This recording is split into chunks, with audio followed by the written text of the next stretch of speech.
always pick when the sun is going down to start filming, unfortunately. So this lighting is going to get really weird.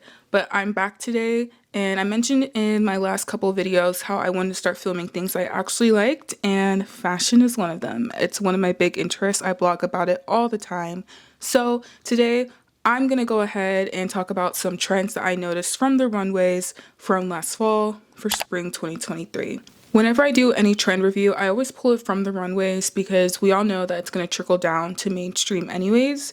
So this is everything that I saw on the runways last fall that I think are going to be trending this spring. We're going to start off with the really obvious one, and that is low-rise denim. Denim is not going away anytime soon. Denim on denim is back. Everybody's having their Britney Justin moment, and that's fine. And the thing that I really like to see though is that for people who feel confident wearing it, all sizes, all shapes, the low-rise denim that I'm seeing across the board from jeans, ripped jeans, skinnies, I don't know about that. I really hope that doesn't come back. I hated low-rise skinnies personally, but all of the other forms of low-rise denim I'm liking. Some of my favorite ways that it gets styled is when people have a little peek of something else underneath it, like leggings that pop through. I think that's a really creative way to bring back leggings. The next trend that's going to be popping up is transparent apparel or mace. Mace? Oh my god. I just combined mesh and lace. Transparent apparel slash mesh slash lace. So I saw it pop up all around on the runways last year, and it's definitely already been styled around on TikTok. Side note, this just reminded me of that Jordyn Woods drama with the whole like cheap versus expensive. Yeah, that was another example of it that just popped up in my mind. But back to the main things that I saw that I really liked. I really liked how some of the designers styled this material. I think that they worked it out really well to meet current trends as well as the cyclical trend that we're seeing, which is now much faster. So we are already seeing a little bit of the 2010s influence. So like if you look at this Acne Studios look, it's giving Ashley Tisdale red carpet High School Musical era, but in a new way. That's still exciting. And I'm in love with that top. Oh my god, I'm in love with that top. I want it so bad. I'm just patiently waiting because I think I'm probably going to buy that one. I'm in love with it. Another designer that I think did this really well is Ferragamo's dress. I love this gradient on it. It's really giving, I'm a luxury, fabulous woman who's at a nice dinner with the ocean in view, somewhere tropical. And I love that, and I want that for myself. That's the woman I aspire to be. Continuing our talk with the 2010s, we have the peplum shape. I am so happy that this is coming back. I think that it has always been such a beautiful silhouette. Going back to when I was younger versus now, it's definitely changed. You're not seeing as much pleated peplum that's super obvious and harsh. It's more of a rounded and soft, much more feminine type of feminine.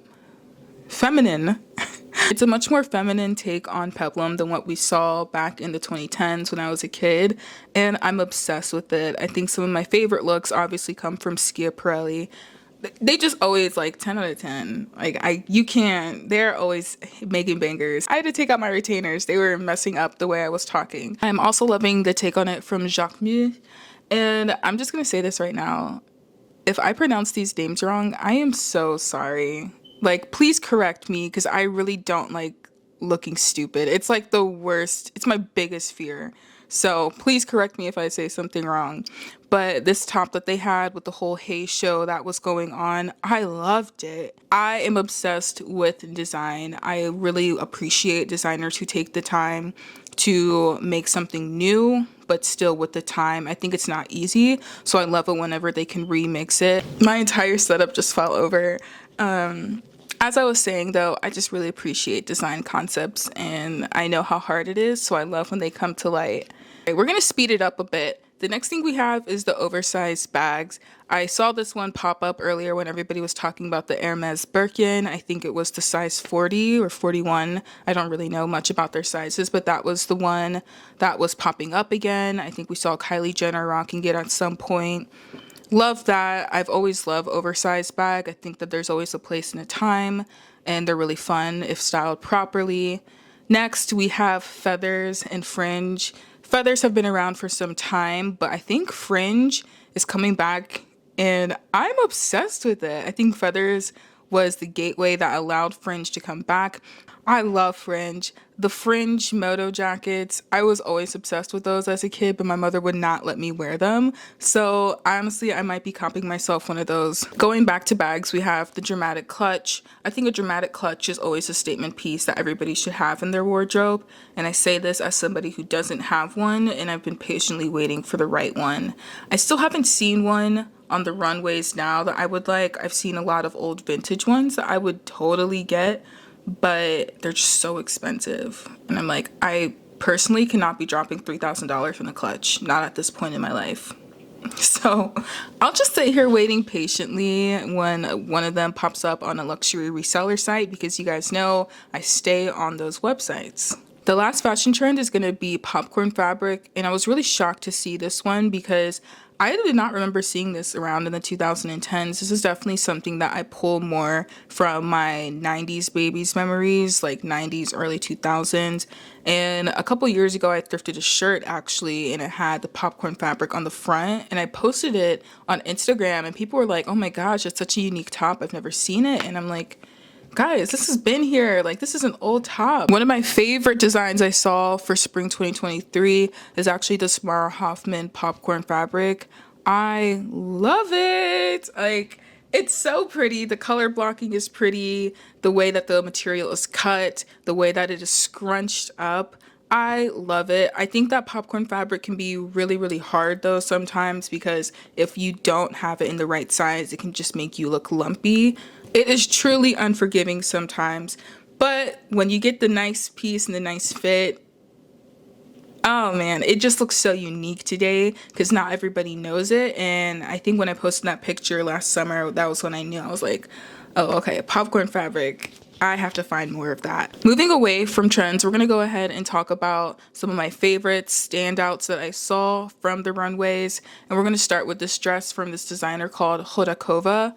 It is a beautiful mini dress, and when I went to their website, I was so sad to see that you cannot buy this dress, at least not anymore, or not right now. I am the type of person that loves things that take more time to complete because it makes me appreciate them even more. So when I notice something that I'm like, I know that that took way more time than regular to make, I like it even more, and this dress does that for me. My next favorite comes from Dolce & Gabbana, and this is the collection that they redid with Kim Kardashian, and you can definitely see her influence in these pieces. All the pieces that I've definitely felt like it was something that she would wear. This one specifically, I feel like it's something that she would wear, and I love the shimmering maxi on this dress. It's so simple, yet if worn and styled properly, it's such a standout, especially with the gloves that they had with it, the embellished gloves. I don't even understand how those are holding up, because I just feel like that would be so heavy. They had to have taped that to her, and that's definitely got to be something going on inside. But I love the gloves. I think that the gloves really pulled it together, and they made the dress look way more like stylish and fashionable than it would be if you just saw it without him. The next thing comes from the Attico, and it's actually these heels that they had sent down the runway last fall. If you watch any of the recent shows now, you would have seen that Ferragamo actually had basically the exact same heels. But I'm in love with both of them. I want them all. I want them all in my closet. I want to wear them when I'm going to work, but I work from home, so obviously I can't. They just look so mature and so sleek, and I'm at that stage in my life where that is the type of look that I'm trying to go for, and that's the way I want to present myself in society. So these heels, I feel like they just get it.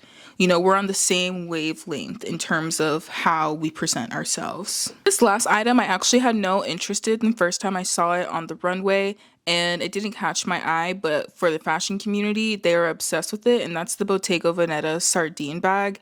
It has already been proclaimed as the it bag for the upcoming season. We've already seen some celebrities rocking the bag, and it looks so good, but I just cannot justify the $4,200 price tag on it. But if you look online, it's already sold out on Bottega, and it's up at other websites like Net-a-Porter, I believe, has some.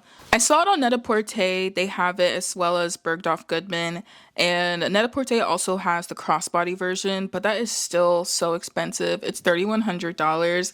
But honestly, if you've got it comfortably, you should get it because I think that it still has potential to be a very chic and timeless bag if you maintain it properly. And hopefully, it's a bag that's here to stay. Because I think Bottega Veneta does a very good job of that, of making pieces that can still last you and keep up with trends for years. We see that their clutch, I don't even remember what it's called, but it's still here and it's still going strong, except for their heels. Those kind of died off. But we're talking about bags right now. So they're good. Guys, that's all I have to say. I hope you enjoyed the video because this is not something that I filmed before, but I really enjoy talking about it. And as you can see, the sun has set, the shadows are behind me. It's time to go eat dinner because I'm hungry and I could not talk this entire video because I'm hungry. Like, look, my brain can't function. But thank you guys so much for watching. I really hope you enjoyed it. Leave any comments down below and I will see you guys in my next video. Bye.